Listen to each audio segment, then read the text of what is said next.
Everyone, please be seated.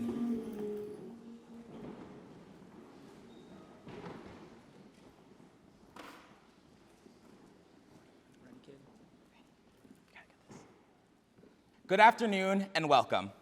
Friends, family, and loved ones have gathered together today to celebrate and support Megan and Thomas as they unite in an eternal bond of love and companionship.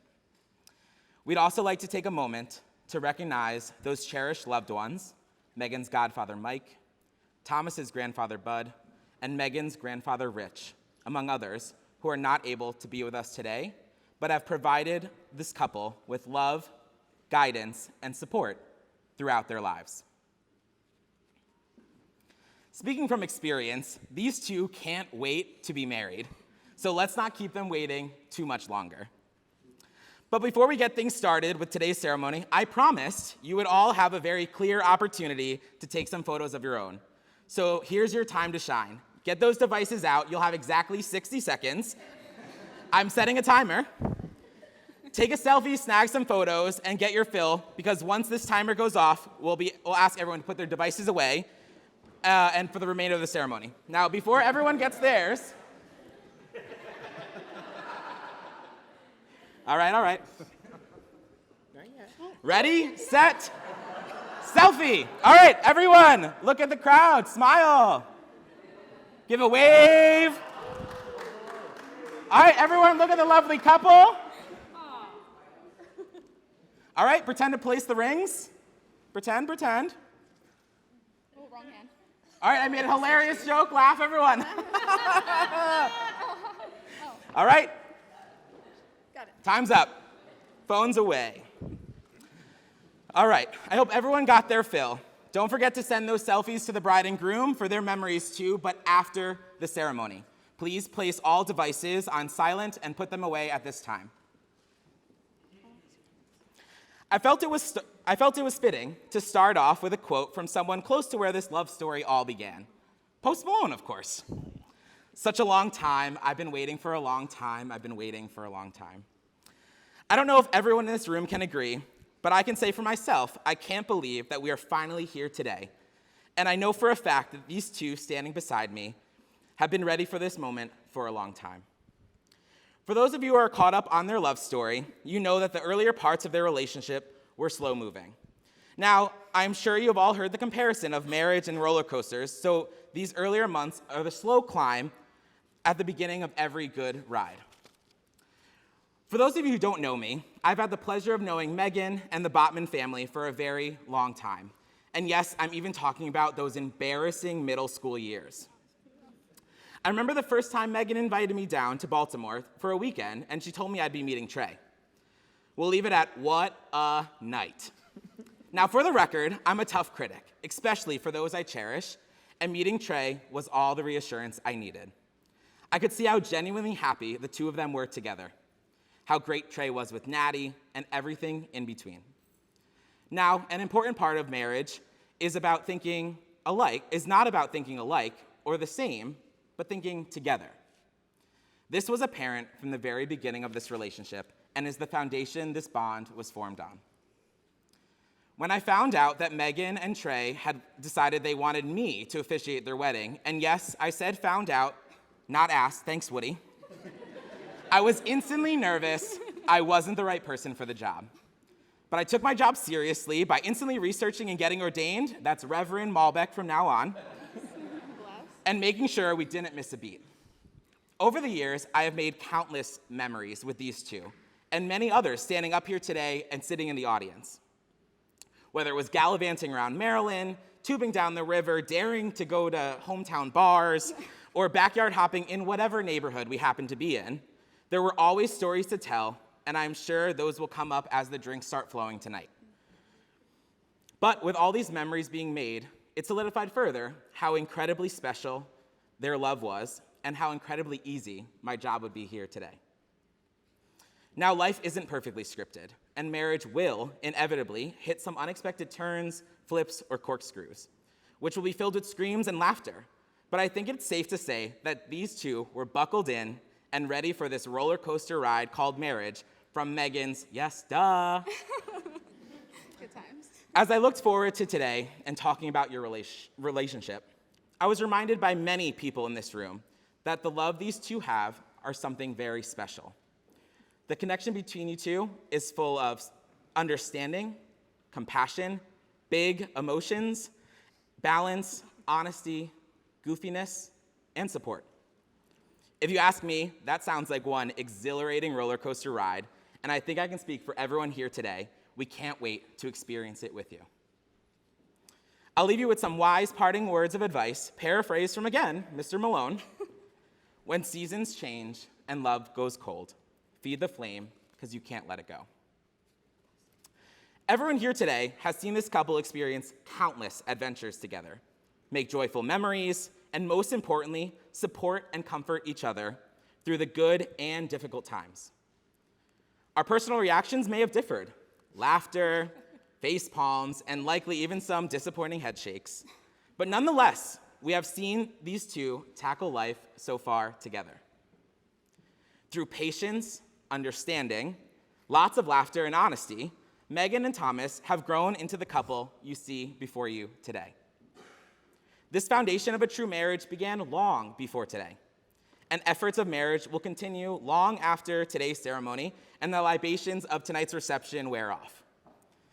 There are few things more sacred and powerful than the commitment, acknowledgement, and declaration of love occurring here today. As I mentioned earlier, marriage is like a roller coaster, full of exhilarating twists and turns and unpredictable ups and downs. Your vows serve as your constitution as a married couple, embarking on your lives together. It is a bond that grows stronger with every laugh, every wiped tear, and argument about who cleaned the kitchen last. So we're going to repeat after me. Megan, we're going to start with you. I, Megan, take you, Thomas, I, Megan, take you, Thomas, to be my lawfully wedded husband. to be my lawfully wedded husband. I vow to strive to be the best version of myself, I vow to strive to be the best version of myself, so I can show up for you today and every day. so I can show up for you today and every day. I promise to treat you with dignity and respect, I promise to treat you with dignity and respect. to fulfill my commitment through patience, love, and laughter. Can you try that one again? To fulfill my commitment To fulfill my commitment through patience, love, and laughter, through patience, love, and laughter, and to honor and cherish and to honor and cherish our love unconditionally our love unconditionally through all of life's ups and downs. through all of life's ups and downs. All right, you're up. Let's do it. I, Thomas, take you, Megan, I, Thomas, take you, Megan, to be my lawfully wedded wife. to be my lawfully wedded wife. I vow to strive to be the best version of myself, I strive to be the best version of myself, so I can show up for you so I can show up for you today and every day. today and every day. I promise to treat you with dignity and respect, I promise to treat you with dignity and respect always, to fulfill my commitment to fulfill my commitment through patience, love, and laughter, through patience, love, and laughter, and to honor and cherish and to honor and cherish our love unconditionally our love unconditionally through all of life's ups and downs. through all of life's ups and downs and corkscrews and flips those and things. all those other things. Do you, Thomas, take Megan to be your wife from this day onward? I do. Do you, Megan, take Thomas to be your husband from this day onward? I do. Time for the bling. I mean the rings. The rings. Same. Thank you.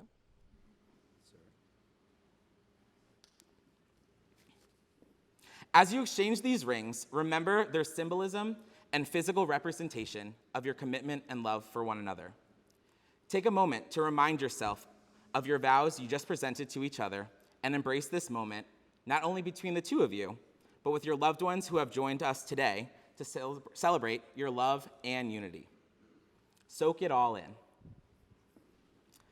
I give you this ring I give you this ring as a symbol of my promises to you, as a symbol of my promises to you, as a symbol of my unwavering dedication to you, as a symbol of my unwavering dedication to you, and as a symbol of my everlasting love and a symbol of my everlasting love for you from this moment forward. for you for this moment forward. Your time to shine, Meg. I give you this ring as a symbol of my promises to you. I give you this ring as a symbol to my promise to you. As a symbol of my unwavering dedication to you. As a symbol of my unwavering dedication to you. And as a symbol of my everlasting love. And as a symbol of my everlasting love. Ooh. For you from this moment forward. For you from this moment forward. Megan and Thomas, it is my great honor to stand beside both of you today, joined by the people that love and support you the most as you embark on this new journey.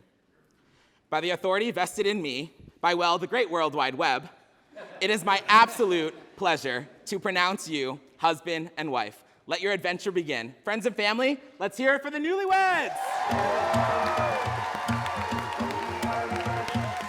Now let's see that kiss. All my life I've been looking for you. I've been looking for you all my life. Day or night, oh, I it present to you doesn't for the matter. first time, Mr. and Mrs. After Hayes. you and I've waited all my life just to spend all my life with you. Yeah, take your time and take mine too. I've waited all my life with you. Cross my heart, there ain't nothing better than when we're together like we are. I will go anywhere you guide me, long as you're beside me, don't you know? I've waited all my life just to spend all my life with you. And take your time and take mine too. I've waited all my life, all my life. I've waited all my life, all my life. I've waited all my life for you.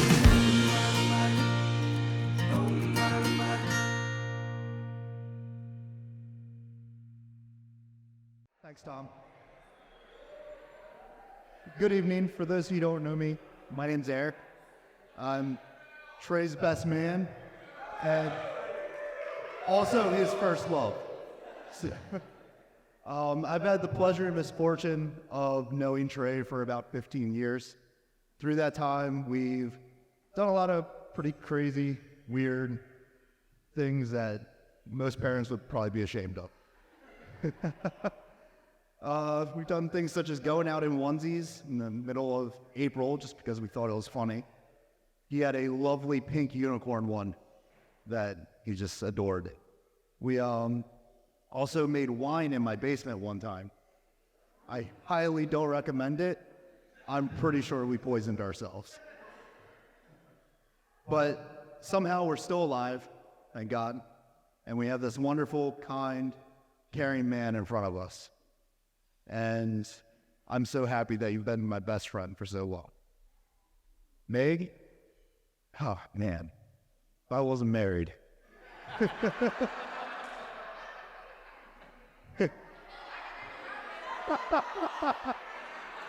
We have Nick. You look stunning. And you're always so wonderful, and I don't have a single bad thing I can say about you. You make terrible choices. He's a horrible man. But you love him through all of his strange hobbies that he has, from Dungeons and Dragons, woodworking, tattooing is a new one. But through that, you love him for everything. In conclusion, I hope you guys continue to have a happy marriage, and I wish you many years. So, to the newlyweds.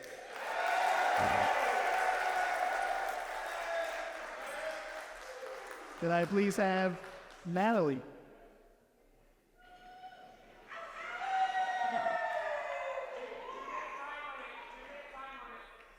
Center of attention right now. Thank you. All right, I'm a little emotional, so I'm going to read from my script. Okay. Thank you, everyone, for coming. And Megan and I have dreamed of this day since we were reading Cosmo and 16 magazine, I think it was. My name is Natalie, and I'm Megan's adopted sister. And I know that some of you didn't realize that Megan had a sister. It turns out that Woody and Michelle don't talk about me much. Not really sure why, because I'm the favorite. Sorry, Ricky. I believe there are pivotal moments in a person's life that tell you who you are exactly, where, when, and who you need to be. Meg and I have known each other since we were in preschool, but really started to come close in middle school. When Megan and I were in 8th grade, we had just become teenagers, hormones were in full swing. Teenage was high. We were even interested in the same boys. We grew out of that. We're cool, Trey. But we were starting to get into some different social circles. Around that time, my father had passed away, and Meg and I were involved with some different friends, so we weren't as close. But Megan traveled across town on foot to come by on my doorstep, and when she embraced me, I knew that nothing had ever did in between our friendship ever again. And it's been that way ever since. She's been by my side as I have been for her. And that was the moment for me that I knew that she was going to be my best friend and soul sister forever. And the more our friendship grew, the stronger, my skills became. I'm now the world titleist for the most overprotective self-proclaimed sister. And I'm also an impeccable judge of character. Ask anyone. They know. So naturally, when I met Trey, I had to put my skills to test. And it turns out that it's going to sound cliche, but I loved Trey the moment that I met him, and I have not one bad thing to say about Trey. I knew that I loved him.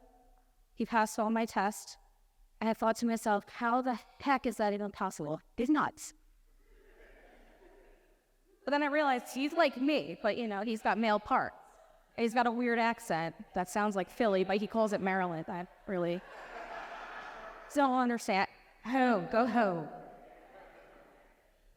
And when he was planning to propose to Megan, he reached out to me and he said, I'm buying Meg's ring and I'm going to do the proposal. I'd really love for you to come down.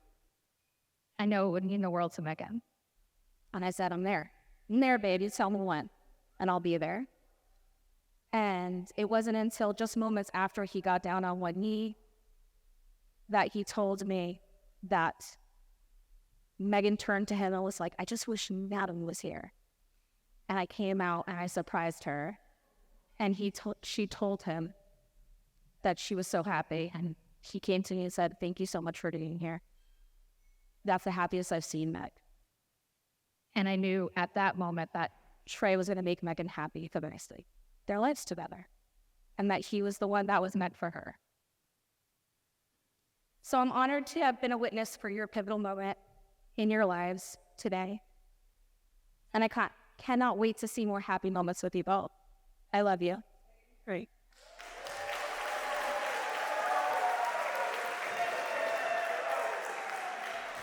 First off, let's hear for Reverend Mulback, who did a great job today. There you go, Rev. There you go, Rev.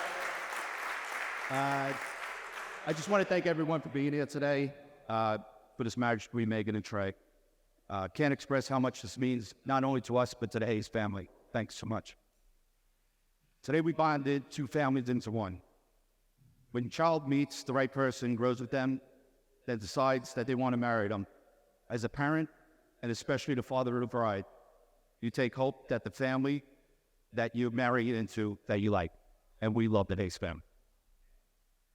Michelle and I are lucky that twice our kids married into great families. And we're so happy, so blessed. So let's talk a little bit about Trey now. When I first met Trey, 20 minutes in, I looked at Megan, I'm like, what's up with the tool you brought home? Then another 20 minutes later, I knew who was going to love and protect my daughter the rest of his life. I can't tell you how happy that Trey is now my son and Michelle's son and a major part of our family. Everyone who's met him and our family and friends loves him. They absolutely love him, especially Aunt Laura, who Trey gave a lap dance to at my niece Lindsay's wedding in December. I'm sure she has a picture of you on her refrigerator, without a doubt. Trey is one of the hardest working, determined, strong, energetic humans I've ever met. Trey wanted me to roast him today, but I told him if I do one bad leg joke, I gotta do 100 bad leg jokes, and we don't have time for that. So there's always a story that comes to mind when I think of Trey. We were down in Aruba having a good time, laughing and joking. We're on the beach, and we come walking out of the water and along, and sees Trey's leg, and he's like, "What happened? Are you all right? You injured? Everything okay?" And Trey just looks at him and goes, "Cancer, man," and walks away. So now I'm stuck there with this guy who's totally perplexed. And he looks at me and I go, "Cancer, man," and I walked away. So we were literally like 60 feet from where this happened. And me and Trey are laughing hysterically. I turn around and the guy didn't move. He was just standing there staring at us. So I gave him a thumbs up and he just walked on down the beach. It's a great moment. And then Trey, of course, looked at me, the Trey look, and he goes, "Dude, that was hilarious."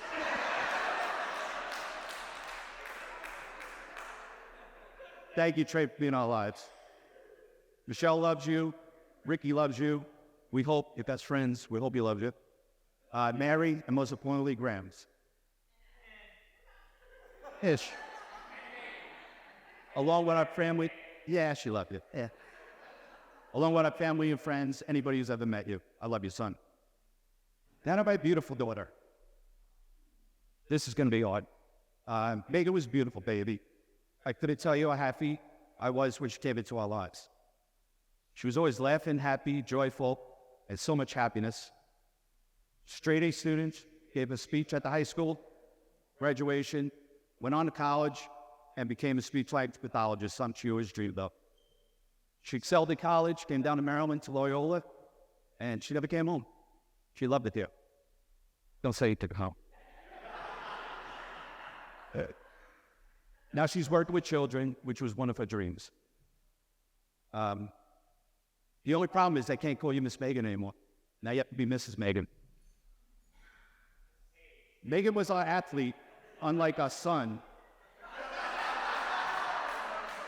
who played baseball for 3 years and never swung the bat. He was at the plate a lot, but he never swung the bat.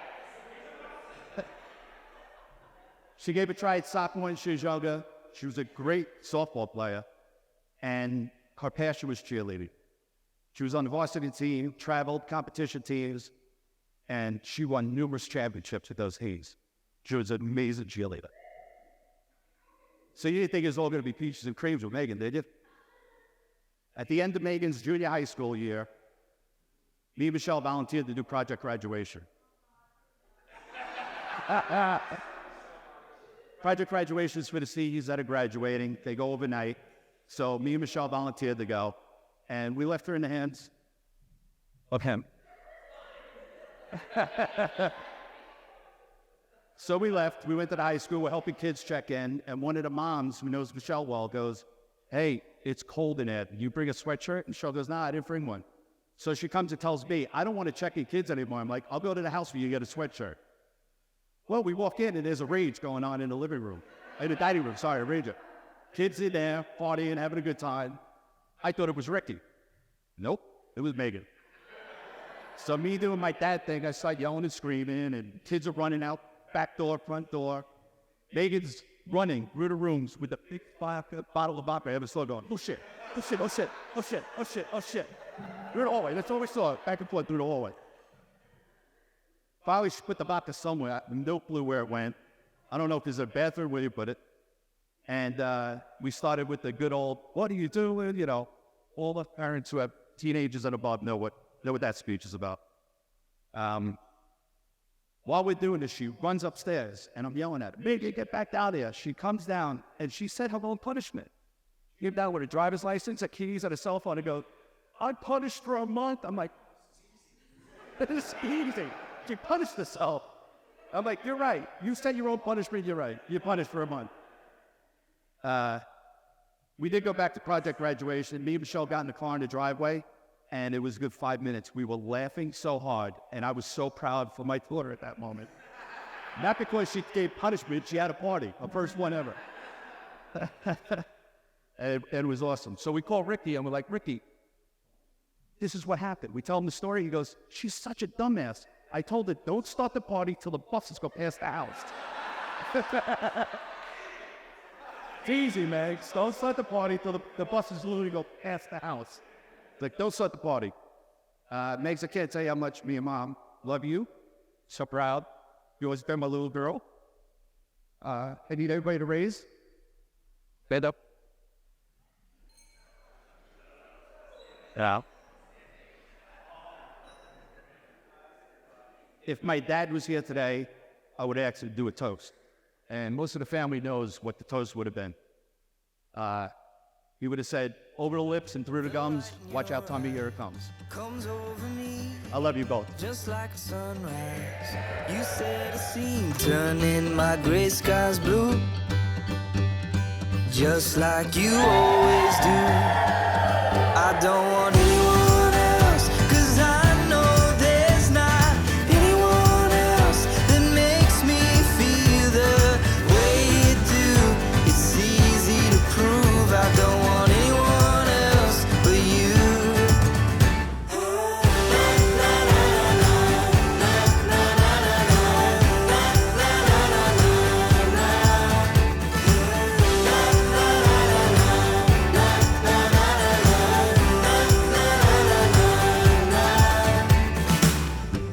My mind is made up, won't ever change. And no matter what, I'll feel the same. Hold up the world for you whenever you want me to.